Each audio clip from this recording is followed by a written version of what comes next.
जय हिंद प्यारे बच्चों, सुप्रभात सभी को। प्यारे बच्चों, आज का टॉपिक बहुत ही महत्वपूर्ण होने वाला है आप लोगों के लिए, ठीक है। क्योंकि हर एक जो शिक्षक होता है अपने शिक्षण के दौरान, या कह सकते हैं अपने शिक्षण को प्रभावशाली वो तभी बना सकता है जब उसको प्रश्नीकरण कौशल में निपुण होगा, ठीक है। ताकि बच्चों को बीच बीच में प्रश्न पूछ करके अपने शिक्षण में वो क्या करे, बच्चों की सहभागिता ले। और माना जाता है कि छात्र वहीं पर सबसे ज़्यादा सीखता है जहाँ पर शिक्षक और छात्रों के बीच में अंतःक्रिया ज़्यादा पर होती है, ठीक है। तो इसलिए शिक्षक को क्या होना चाहिए, प्रश्नीकरण कौशल में निपुण होना चाहिए, ठीक है। तो प्रश्नीकरण कौशल का विकास हेतु जिस प्रकार से टीचर का व्यक्तिगत गुण का विकास होना जरूरी होता है, ठीक उसी प्रकार से प्रश्नीकरण का सही निर्माण होना भी बहुत जरूरी होता है। और ये सही निर्माण हो पाता है या हुआ रहता है तभी हम कह सकते हैं कि जो शिक्षण में हमने उद्देश्य बना रखा है तभी हम उस उद्देश्यों की पूर्ति कर पाएंगे प्यारे बच्चों। तो उस उद्देश्य की पूर्ति के लिए हमें कुछ बातों का ध्यान में रखना जरूरी होता है। इसीलिए हमने क्या आज टॉपिक रखा है, प्रश्नों की विशेषताएं। तो इसमें जो पहली विशेषता निकल के आती है वो होता है विषय वस्तु से संबंधित। विषय वस्तु से संबंधित। प्यारे बच्चों, जो बातें मैं बताऊंगा उसको ध्यानपूर्वक सुनिएगा क्योंकि आपके लिए ये बहुत ही महत्वपूर्ण है, ठीक। एक इसके लिए जानते हैं, जब हम विषय वस्तु की बात करते हैं तो इसके लिए शिक्षक को विषय वस्तु की गहरी या डीपली कह सकते हैं कि नॉलेज होना बहुत ज़रूरी होता है। जब शिक्षक पाठ्य वस्तु का पूर्ण जानकारी या ज्ञान रखता है, ठीक है, तभी वो विषय वस्तु को अच्छे तरीके से बच्चों के सामने स्पष्ट कर पाता है, ठीक।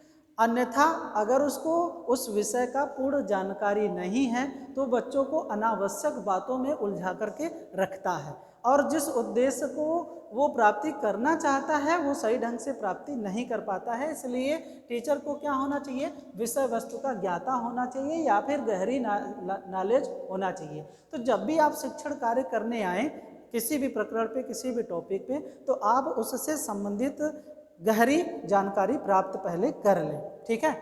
दूसरी बात, ये महत्वपूर्ण बात आपको ध्यान में रखना पड़ेगा, प्रश्न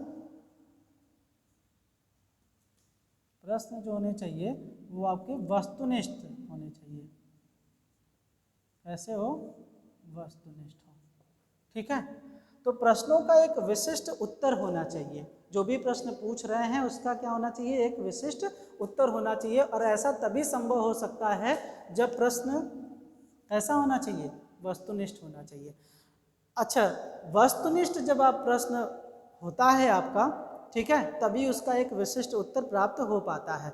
अन्यथा जब आप विषय वस्तु से संबंधित अगर ऐसे प्रश्नों का निर्माण कर लेते हैं जो कि उसमें कई शब्दों का प्रयोग ऐसे अनावश्यक रूप से कर लेते हैं ना, जिससे कि जो उत्तर या जो उद्देश्य आप प्राप्त करना चाहते हैं उस उद्देश्य को प्राप्ति नहीं कर पाता है, ठीक है। तो प्रश्न निर्माण करते समय ये इन बातों का भी ध्यान में रखना चाहिए कि प्रश्न बहुत बड़ा लंबा नहीं बनाना चाहिए, उसमें ऐसे शब्दों से बचना चाहिए जो जिसका अर्थ कई चीज़ों में ले लिया जाए। जैसे कि अगर मैं कहूँ कि आपने प्रश्न बना लिया कि आप बताइए भारतवर्ष के बारे में क्या समझते हैं ना, तो अगर आपने बना लिया तो बच्चे तो भाई भारतवर्ष के बारे में बहुत कुछ समझते हैं। कोई बच्चा कहेगा कि भारत जो है लोकतांत्रिक देश है, इसमें विभिन्न धर्मों के लोग निवास करते हैं, ये वो बहुत सारी चीज़ें ना। और कोई बच्चा कहेगा कि भारत जो है विभिन्न धर्मों के लोग निवास करते हैं लेकिन आज भी क्या है, विकासशील देशों की श्रेणी में है, जिसकी आर्थिक व्यवस्था बहुत सुदृढ़ नहीं है। तो ऐसा भी उसका उत्तर हो सकता है। तो जितने व्यक्तिगत, अब आपने उत्तर कुछ और सोच रखा है ना वस्तुनिष्ठ के हिसाब से, लेकिन आपने प्रश्न वस्तुनिष्ठ नहीं बनाया है, तो कहीं ना कहीं उत्तर बच्चे अपने मानसिक क्षमता के आधार पर, अपने बौद्धिक क्षमता के आधार पर, अपनी आयु और क्षमता के आधार पर वो उत्तर देंगे आपको, ठीक है। तो इसलिए प्रश्न कैसा होना चाहिए आपका, वस्तुनिष्ठ होना चाहिए। इसलिए वह जब पाठ्य वस्तु को स्पष्ट करने में आप अनुपयोगी हो पाते हैं ना, या अनुपयोगी जब सिद्ध होते हैं, वो इसीलिए हो पाते हैं क्योंकि आपने प्रश्नों का निर्माण कैसा नहीं बनाया, वस्तुनिष्ठ नहीं बनाया है, ठीक है। तो आपको कैसा प्रश्न बनाना चाहिए प्यारे बच्चों, वस्तुनिष्ठ बनाना चाहिए। फिर उसके पश्चात ध्यान रखने वाली बात यह भी है कि प्रश्न क्या होना चाहिए, संक्षिप्त होना चाहिए। ठीक है, तो प्रश्न जब भी आप अपने शिक्षण के दौरान बच्चों से पूछें तो प्रश्न कैसा होना चाहिए भाई, सरल होना चाहिए, संक्षिप्त होना चाहिए, सरल हो, संक्षिप्त हो और बिल्कुल प्रश्न सीधा सीधा होना चाहिए, घुमाने वाला नहीं होना चाहिए। तो एक प्रश्न में एक से अधिक बातों को पूछना नहीं चाहिए। अगर आप बहुत सारे बातों को इसमें रचना कर दे रहे हैं तो वो कहीं ना कहीं उत्तर आपका सही ढंग से नहीं प्राप्त होगा। ठीक है, तो इसलिए प्रश्न जब भी आप बनाएं बिल्कुल संक्षिप्त बनाएं, सरल बनाएं, बच्चों के मानसिक स्तर का होना चाहिए।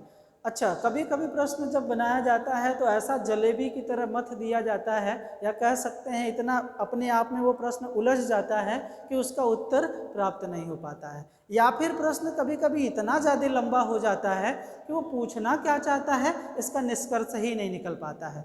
तो इसलिए जब भी आप प्रश्न निर्माण करें तो प्रश्न कैसे निर्मित करें, सरल निर्मित करें, संक्षिप्त निर्मित करें और सीधा निर्मित करें, ताकि प्रश्नों का जो उत्तर हो वो संभावित हो, दिया जा सके, आसानी से उसका उत्तर प्राप्त किया जा सके। ठीक है, तो इन बातों का भी आपको ध्यान में रख करके प्रश्न का निर्माण करना चाहिए। चौथी बात जो समझ में आती है वो प्रश्नों में स्पष्टता होनी चाहिए, प्रश्नों में स्पष्टता। प्रश्न निर्माण करते समय ये भी ध्यान में रखना चाहिए कि प्रश्न की जो भाषा होनी चाहिए, भाषा कैसा होना चाहिए, वो स्पष्ट होना चाहिए, भाषा स्पष्ट हो। प्रश्नों के निर्माण में भाषा की अगर आप स्तर देखें तो अगर आप जटिल कर देते हैं ना, जटिलता रख रहे हैं, या फिर कह सकते हैं कि बालकों की आयु का ध्यान नहीं रख रहे हैं, बालकों की आयु का ध्यान नहीं रख रहे हैं, ठीक है, या फिर कह सकते हैं उनकी शैक्षिक योग्यता का भी ध्यान नहीं रखते हैं, योग्यता का अगर ध्यान नहीं रख रहे हैं तो वो प्रश्न स्पष्ट नहीं होगा। तो इसलिए जब भी आप प्रश्न निर्माण करें तो भाषा स्पष्ट होनी चाहिए, उनके बच्चों की जटिलताओं का भी ध्यान रखें कि बच्चे किस प्रकार के हैं, प्रतिभाशाली है कि सृजनात्मक है कि रचनात्मक है कि अपराधी किस्म का है कि पिछड़ा बालक है ना, इन सब बातों को भी ध्यान में आपको रखना होगा। और उसके साथ साथ बालकों की आयु क्या है ना, आयु क्या है, उनका कक्षा क्या है, मतलब कक्षा का स्तर क्या है, उनकी शैक्षिक योग्यता क्या है, अचीवमेंट क्या है, उसके आधार पर हमें प्रश्नों में स्पष्टता उसी प्रकार से रखना चाहिए। उनकी योग्यता के अनुरूप ही प्रश्न का निर्माण करना चाहिए। अगर मान लीजिए कक्षा 8 को आप पढ़ा रहे हैं, ठीक, कक्षा 8 को आप पढ़ा रहे हैं और प्रश्न आपने बना किसके लिए लिया, यही, क्योंकि मान लीजिए एक टॉपिक है बल, विज्ञान में जो पढ़ाते हैं, या फिर हम प्रकाश ले लेते हैं, ठीक है। अब प्रकाश पढ़ा रहे हैं, लेकिन ये प्रकाश तो मेरे ख्याल से बीएससी में भी है ना, और आप प्रश्न किस स्तर पे बना लिए, बीएससी स्तर पे बना लिए या फिर 12 के बच्चों के स्तर का बना लिए, तो क्या उनके शैक्षिक योग्यता के आधार पर प्रश्न का निर्माण किया गया? नहीं। क्या उनके बालकों का आयु का ध्यान में रखा गया? नहीं। ये प्रश्न अपने आप में क्या हो जाएगा, जटिल हो जाएगा, कठिन हो जाएगा, जिसका उत्तर देना उनके लिए थोड़ा सा कठिन कार्य हो जाएगा। ठीक है, तो इसलिए प्रश्न स्पष्ट बनने चाहिए और बच्चों के योग्यता को ध्यान में रख करके निर्माण करना चाहिए। ठीक है, इतनी बात सबको समझ में आया। उसके पश्चात है कि प्रश्नों का जो वितरण हो समान हो, प्रश्नों का वितरण। अब प्रश्नों का वितरण का तात्पर्य यहाँ पर इससे है कि कक्षा में जो विद्यार्थी हैं उत्तर देने वाले ना, तो विद्यार्थियों को, सभी बच्चों को उत्तर देने के लिए समान अवसर दिया जाना चाहिए। ठीक है, अब समान अवसर का तात्पर्य यहाँ पर ये है कि इसके लिए शिक्षक क्या करे कि कक्षा में जैसे मान लीजिए बच्चे बैठे हुए हैं, ठीक, तो एकाएक जिसको हम लोग बोलते हैं, जो कि बच्चा उम्मीद भी ना किया हो कि हमसे पूछा जा सके, ठीक है। तो पहले वाले बच्चे से ही पूछ लीजिए, पीछे वाले बच्चों से भी पूछिए, और बीच वाले बच्चे में जो दुबके रहते हैं कि हम सर जी हमें देखें ना, इस ऐसे वाले बच्चों से भी आपको क्या करना चाहिए, प्रश्न पूछ लेना चाहिए। तो ऐसा ना हो कि हम सिर्फ एक ही जगह पे बैठे बच्चों को ही, या जो बार बार हाथ उठा रहे हैं कि सर जी हम बताएं, सर जी हम बताएं, उन बच्चों से ही प्रश्न नहीं पूछना चाहिए। प्रश्न ऐसे बच्चों से पूछना चाहिए जो उम्मीद ही ना करे कि हमसे पूछा जा सकता है, ठीक है। तो प्रश्न उन बच्चों से भी पूछ लेना चाहिए, और उत्तर हमेशा एक ही दो बच्चों से प्राप्त नहीं करना चाहिए। जो बच्चे उत्तर नहीं दे रहे हैं उनको भी आप प्रोत्साहित करेंगे कि ठीक है बेटा तुम भी बता सकते हो भाई, इस बहुत ज़्यादा कठिन नहीं, आप जानते हैं, हाँ प्रयास करिए, आप बता सकते हैं बहुत अच्छे तरीके से, ठीक है। या फिर जब वो उत्तर देता है तो संभवतः अच्छा था आपका उत्तर, और अगर आप प्रयास करते और थोड़ा सा सोचते मनन करते तो आप उत्तर इसका और अच्छे तरीके से दे पाते। बेटा प्रयास करो और अच्छा दे सकते हो आप। तो ऐसी चीज़ों को भी आप यहाँ पर कर सकते हैं। अगर ऐसा आप करते हैं तो आप ध्यान देंगे कि बच्चे प्रश्न उत्तर देने के लिए बार बार कहीं ना कहीं आएंगे और हाथ उठाएंगे कि क्लासरूम में कि सर हम उत्तर बताएं या हम बताएं। तो ऐसी चीज़ें कहीं ना कहीं देखने को मिलने लगती है। तो प्रश्नों का वितरण जो होना चाहिए वो समान रूप से सभी बच्चों को होना चाहिए, ठीक है। कभी कभी क्या होता है कि क्लासरूम में आप देखे होंगे कि जब भी शिक्षण कार्य किया जाता है और शिक्षण के दौरान हम बोध प्रश्न हुआ या मूल्यांकन प्रश्न हुआ, बच्चों से हम जब बीच में पूछते हैं तो कुछ ही बच्चे हाथ उठाते हैं और उन्हीं बच्चों से हम उत्तर प्राप्त करके बैठ जाते हैं। और हमें लगता है जब हमने उससे उत्तर प्राप्त किया तो हमें लगेगा कि उसको आ रहा है तो क्या सबको आ रहा है। नहीं भैया, ऐसा नहीं होता है, सबको नहीं आ रहा है। आपने बाकी बच्चों से तो नहीं पूछा ना, या बाकी बच्चों से, तो आप जो शिक्षण कार्य कर रहे हैं जिस भी मेथड से, आप कैसे इवेल्युएशन कर लेंगे कि जो मेरा शिक्षण कार्य है, जिस उद्देश्य की पूर्ति के लिए हम आए हैं, वो उद्देश्य की पूर्ति हो पाया? कैसे जान पाएंगे? जाहिर सी बात है कि दो बच्चों से आप पूरा इवेल्युएशन नहीं कर सकते हैं। इसलिए आपको समान रूप से सभी बच्चों से पूछ करके, जब ऐसा आपको बहुत सारे बच्चे उत्तर देने लगते हैं तब आपको लगता है कि हमारा जो शिक्षण था वो काफ़ी हद तक प्रभावशाली था, मैंने जो शिक्षण कार्य किया वो कहीं ना कहीं बच्चे अच्छी तरीके से उसको समझ रहे हैं, तभी उसका उत्तर दे पा रहे हैं। तो इसलिए प्रश्न का जो वितरण होना चाहिए वो सभी से समान रूप से होना चाहिए, ठीक है। बात समझ में आया? उसके बाद छठा बात ये है कि प्रश्न संचरणशील होना चाहिए,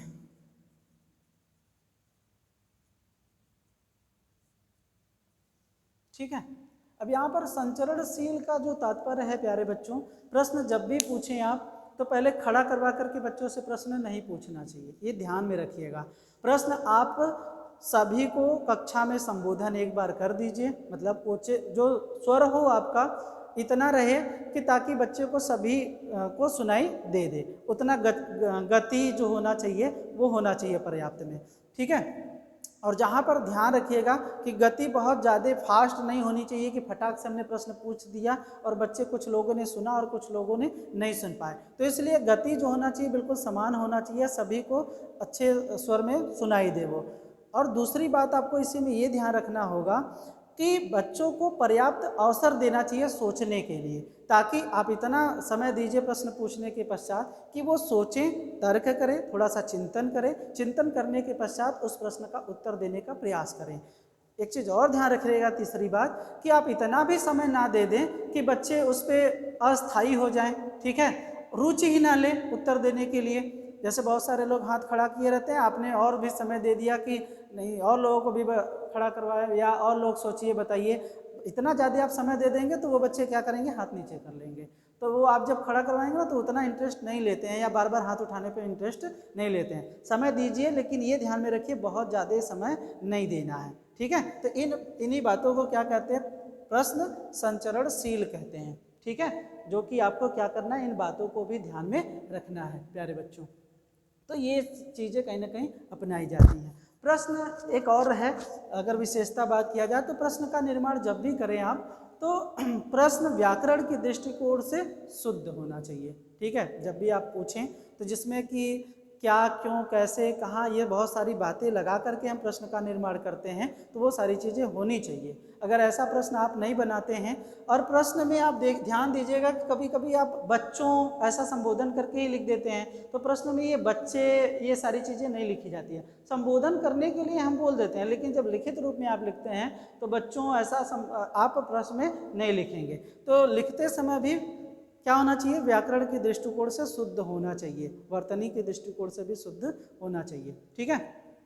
और जब आप उच्चारण भी करें ना, तो उच्चारण करते समय भी ध्यान रखना चाहिए कि प्रश्न शुद्ध रूप से पूछा जाना चाहिए, तभी बच्चे उसका सही अर्थ निकाल करके उसका उत्तर भी दे पाएंगे। तो ये कुछ बातें हैं जो आपको प्रश्नीकरण करते समय ध्यान में रखना पड़ता है प्यारे बच्चों। अगर ये तरीके से आप ध्यान रख रहे हैं तो कहीं ना कहीं आप प्रश्न पूछने की कला में एज ए शिक्षक क्या है, निपुण हो जाएंगे। ठीक है। एक दो बातें और है जो मैं आप लोगों को बता देता हूँ, यहाँ पर स्पष्ट कर देता हूँ।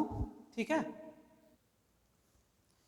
तो प्यारे बच्चों यहाँ पे ना प्रश्नीकरण कौशल के तकनीक के द्वारा भी हम प्रश्न का उत्तर प्राप्त करते हैं, जिसमें अगर पहली बात किया जाए, ये भी थोड़ा सा विशेषता के अंतर्गत नहीं कह सकते हैं, लेकिन एक तकनीक है जिसके आधार पे हम प्रश्नों का उत्तर प्राप्त करते हैं ना, जिसमें हम कह सकते हैं संकेत तकनीक।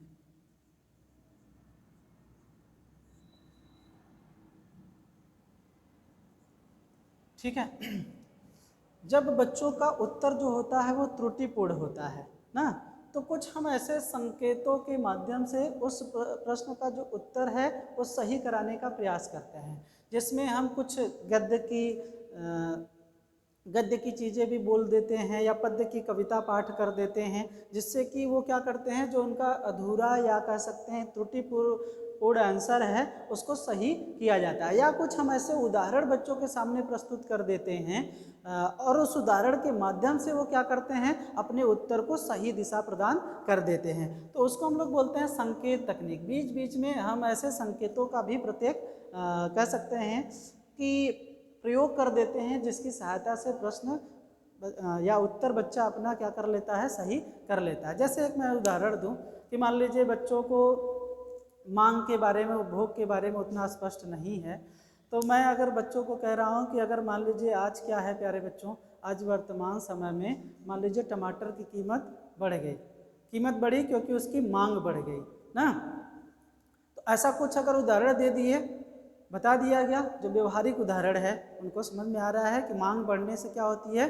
कीमत बढ़ जाती है ना। लोग पहले क्या था, चाक से लिखते थे, अभी मार्कर से लिखने लगे तो मार्कर की कीमत क्या हो जाएगी, बढ़ जाएगी। अब ऐसा हमने उदाहरण दिखा दिया, बच्चे तुरंत संकेत के माध्यम से पकड़ लिए कि मांग बढ़ने से क्या होता है, कीमत बढ़ जाती है, और मांग के कम हो जाने से कीमत क्या होती है, घट जाती है, वो तुरंत पकड़ लेंगे। इसी को बोलते हैं संकेत तकनीक।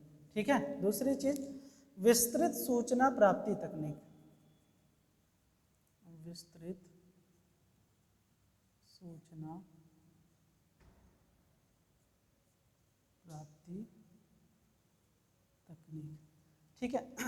अब इसमें क्या किया जाता है कि छात्र के जो अधूरे उत्तर रहते हैं, उस उत्तर को पूरा करने के लिए बच्चों को क्या किया जाता है, बीच बीच में प्रोत्साहित किया जाता है कि ठीक है, बहुत अच्छा है, बता सकते हो, ठीक है, बताओ बताओ, और प्रयास करो, और इसमें क्या उत्तर हो सकता है, सोचिए, थोड़ा सा और सोचो, तुम कर सकते हो।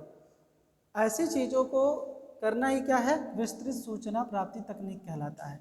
आपने बच्चों को क्या किया, प्रोत्साहित किया, जो कि उसको विस्तृत उत्तर देने के लिए किया जा रहा है। ठीक है। तो बीच बीच में आप ऐसी चीज़ें भी करते हैं, इसी को बोलते हैं विस्तृत सूचना प्राप्ति। उसके पश्चात है पुनः केंद्रीकरण तकनीक। केंद्रीकरण तकनीक। ठीक है। जब बच्चों को देखिए, जब वो प्रश्न का उत्तर देते हैं और विषय वस्तु से हटकर उत्तर देते हैं ना, मतलब उन्होंने क्या किया, केंद्र से हट गए, तो उनको कुछ ऐसी चीज़ें आप बताइए, या कुछ ऐसी शिक्षक चीज़ें दिखा रहा है, बता रहा है ना, और बताने के पश्चात जब उनका ध्यान आकर्षित हुआ उस पर, तब वहीं आप क्या लौट जाइए अपने विषय वस्तु की ओर। इसी को कहते हैं पुनः केंद्रीकरण तकनीक। मतलब जिसकी वजह से वो, जैसे मान लीजिए बच्चे उसका सही उत्तर नहीं दे पा रहे हैं, ध्यान उनका नहीं लगा हुआ है, तो आप ऐसी कुछ चीज़ें दिखाइए उनको, ठीक है। शिक्षक उससे संतुष्ट नहीं हो रहा है उनके उत्तर से, तो वो क्या करेगा, पुनः कुछ ऐसी चीज़ें दिखा करके, बोल करके पुनः क्या करेगा, विषय पर वापस ला देगा, जिससे कि उनकी समझ हो सकती है उस समय के लिए फिर तुरंत बढ़ जाए, जो कुछ समय के लिए उनको नहीं आ रहा था, नहीं समझ में आ रहा था। तो इसलिए ऐसी चीज़ें जो हम करते हैं उन्हें बोलते हैं पुनः केंद्रीकरण तकनीक। तो प्यारे बच्चों, प्रश्नीकरण कौशल में निपुण होने के लिए कुछ ये महत्वपूर्ण बातें हैं जिनको आपको ध्यान में रखना पड़ता है, और ध्यान में रख करके अगर प्रश्नों का निर्माण कर रहे हैं तो संभवतः आप प्रश्नीकरण कौशल में निपुण हो सकते हैं, और इससे आप अपने शिक्षण को प्रभावशाली बना सकते हैं प्यारे बच्चों, ठीक है। तो आई होप आप लोगों को ये बातें समझ में आया होगा, और इसको ध्यान में रख करके आप अपने कक्षा शिक्षण में प्रश्नों का निर्माण करिएगा। धन्यवाद।